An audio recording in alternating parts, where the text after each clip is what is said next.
The first time I really watched a taxi meter break, someone's brain was in Tokyo, near Shibuya Crossing. Neon dripping off every wet surface like the city was laminated. I slide into the back seat and an overconfident dad in a bright Disney hoodie climbs in after me, already leaning over the driver's shoulder. He points at the meter as it clicks from 420 to 440 and goes, "See? It's rigged. It went up before we moved." The car is literally rolling away from the curb. The driver glances at him in the mirror and says, "Sir, your mouth is moving too." Yeah. One of those meters was charging reality. The other was just reacting. In Hanoi's old quarter, the air was all exhaust, fish sauce, and karaoke bleeding from 3 different directions. I hop in a cab, and a loud Texas guy squeezes in beside me, hat barely fitting through the door. He watches the meter start at a small base fare and barks, "Back home, we call that robbery. Meters should start at 0 for freedom." The driver doesn't say a word, just merges into a swarm of motorbikes like he's surfing chaos. At the first red light, he finally mutters, "In freedom, do you start salary at 0 every day?" Bro, even the traffic paused a second for that one. Mexico City at sunset, somewhere between Roma and Condesa, smelled like grilled meat and spilled beer doing a duet. My friend tells me about this college bro he had in his cab who jumped in, slapped some pesos on the dashboard, and announced, "Turn that thing off, amigo. I'm paying in pure negotiation." The meter had just flicked from 0.0 to 13.5. The driver looked at the cash, then at the kid, then quietly pulled over. "You can negotiate with the sidewalk," he said, and opened the door. Naturally, the bro got a really good rate on walking. At Cairo's airport taxi line, the night felt like a hairdryer aimed at your whole life. I slide into the back seat and a wellness Karen in expensive linen follows, clutching a reusable water bottle like it contains answers. She sees the meter jump to a flat airport starting fee and gasps, "Is that a surcharge on my energy?" The driver eyes her through the mirror and goes, "No, madam, just distance, traffic, and your luggage's attitude." She spends the rest of the ride trying to realign her aura while the meter calmly does math. Paris near Gare du Nord. Rainy, with that smell of wet stone and bad decisions. I'm in a taxi when a retired rich couple slide in. Guidebook still wrapped in plastic. Ara. The husband points at the meter and whispers, "Do you guys still use francs on that thing?" The driver nearly hits a pothole from how hard his soul flinches. "No, sir," he sighs. "This is the future, very expensive." Yeah, nothing says romance like getting roasted by a French taxi at 10 p.m. Bangkok's Sukhumvit at midnight is just one long electrical storm pretending to be a street. A TikTok travel expert jumps into my cab, ring light already clipped to her phone like a forehead lamp. As the meter starts, she tells her followers, "Guys, in Thailand, they charge per vibe. Watch the number climb every time I speak." The driver glances back stone-faced and says, "If that were true, this ride would be free." She goes quiet so fast, the meter probably wanted to send him a thank you card. In Istanbul near Sultanahmet, the call to prayer floated over the rooftops while traffic did whatever it wanted. A patriot uncle in a flag cap and eagle t-shirt folded himself into the back seat, breathing like freedom has a BMI. He sees the meter already showing the minimum fare and grunts, "So you punish people just for getting in? That's un-American." The driver smiles in the mirror and says, "Yes, we are in Turkey." Bro, he got hit with geography and economics in one sentence. Seoul's Gangnam district at night looks like a motherboard decided to open a bar. My buddy, a taxi driver there, tells me this story about a business consultant in a tight blazer who climbed into his car, looked at the meter app on the screen and said, "Your pricing model needs optimization. Time and distance should be decoupled for agility.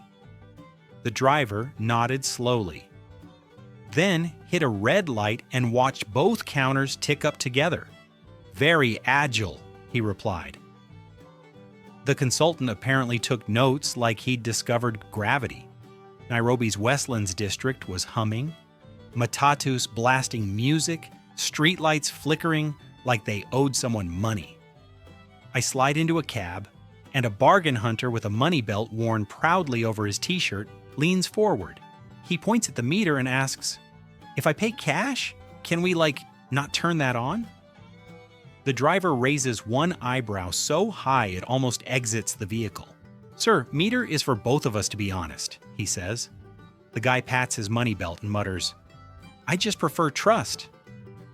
Yeah, nothing says trust like a zippered wallet strapped to your torso. Rio's Copacabana at dusk is all salt air, distant samba, and tourists sunburned in artistic shapes.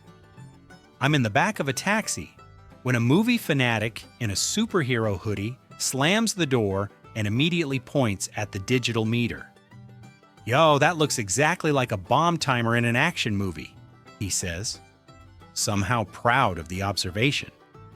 The driver doesn't even blink. "Then you should stay calm and pay before it reaches zero," he replies. Honestly, that line deserved end credits. Down by Piraeus Port in Athens, ferries were honking, gulls were screaming, and everyone was late for something. A cruise tourist with a lanyard thicker than her neck gets into my cab, stares at the meter, and frowns. "Why is this in euros? Isn't Greece basically the boat part of Europe?" she asks. The driver grips the wheel like it's the only thing keeping him kind. "Madam, Greece is Greece. Boat is boat. Meter is meter." You could hear Socrates sigh somewhere in the background. Singapore's Changi arrival zone is so smooth it barely feels real, like an airport designed by anxiety therapists.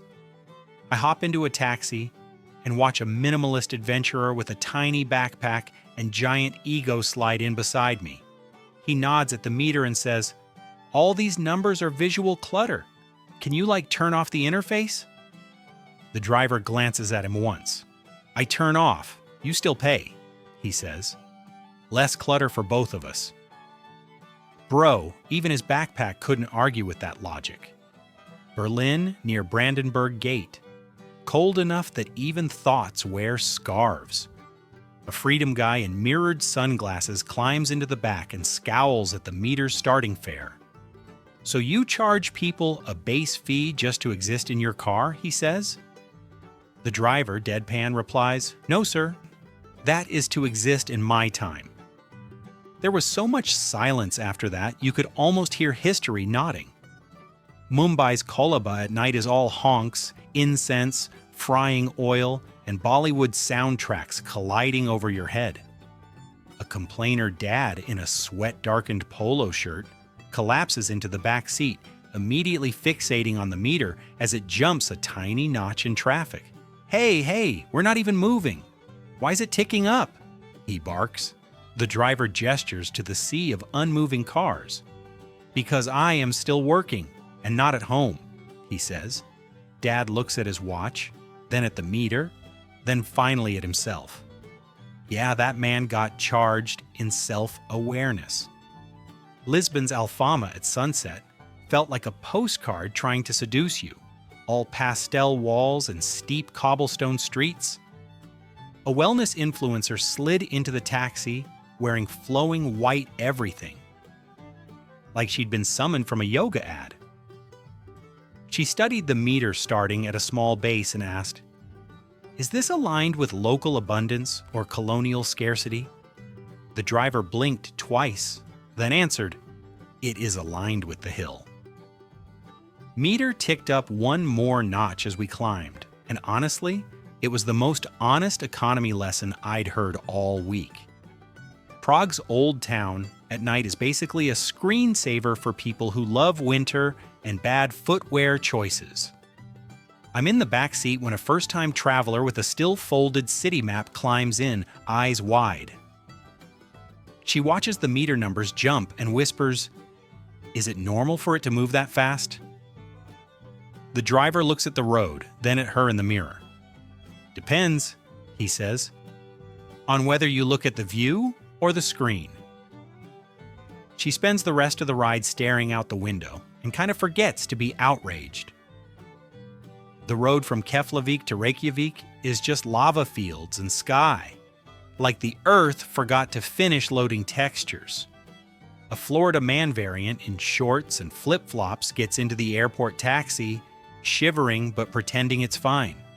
He sees the starting fare on the meter and blurts, "That's like a whole dinner back home." The driver nods toward the endless lava, the long, empty road, the icy wind. "Back home is not here," he says. "Here distance also eats."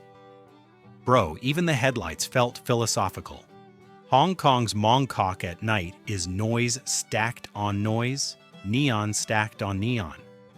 My driver friend there told me about a college bro who jumped into his cab, filming vertically, of course. The guy pointed at the meter and announced to his followers, "Watch this, it's charging more because I'm foreign." The driver, in perfect English, replied, "No, it's charging more because you keep changing destinations."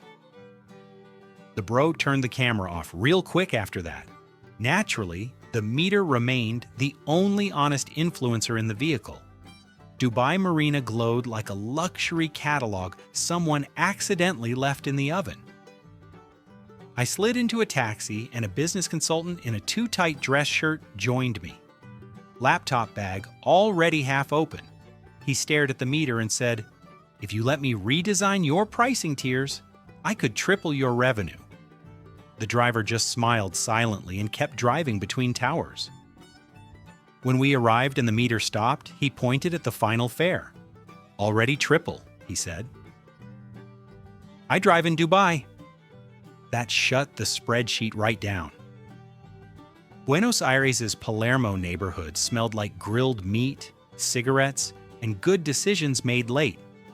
A bargain hunter with a camera strapped to his chest got in, sighing dramatically as the meter clicked on. "If I pay you a flat fee now, can you promise not to press any more buttons?" he asked. The driver raised one eyebrow. "Senor, the city presses the buttons. I just drive." The guy clutched his wallet a little closer. The meter did not care. Marrakech outside the Medina Gate was dust, shouting, orange juice stands, and 10 different horns at once. I cram into a Petit taxi as a honeymoon couple from somewhere very comfortable squeeze in after me. The husband points accusingly at the meter and says, "We were told it's cheaper if you don't use that thing." The driver looks at the gate, then back at them. "Cheaper for who?" he asks. The silence that follows is so thick you could bottle it and sell it in the souk. Cape Town's V&A waterfront was doing that perfect postcard thing, ocean sparkling like it had a sponsorship deal. A movie fanatic with a Marvel cap gets into the cab, staring at the meter like it's about to reveal a plot twist. "So if we hit a certain number, do we unlock a bonus scene?" he jokes. The driver chuckles. "Yes," he says. "It's called you paying." Honestly, that's the only post-credit sequence that really matters.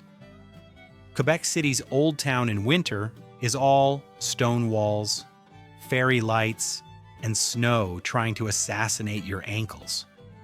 A retired rich couple 2.0 slide into the taxi, the wife pointing at the meter as it ticks slowly upward in heavy traffic. "We're barely moving. It shouldn't charge if we're stuck," she insists.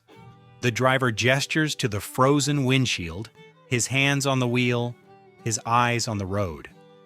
"Madam, I am also stuck," he says, "but I am working." Yeah, somewhere a poutine ancestor nodded in approval.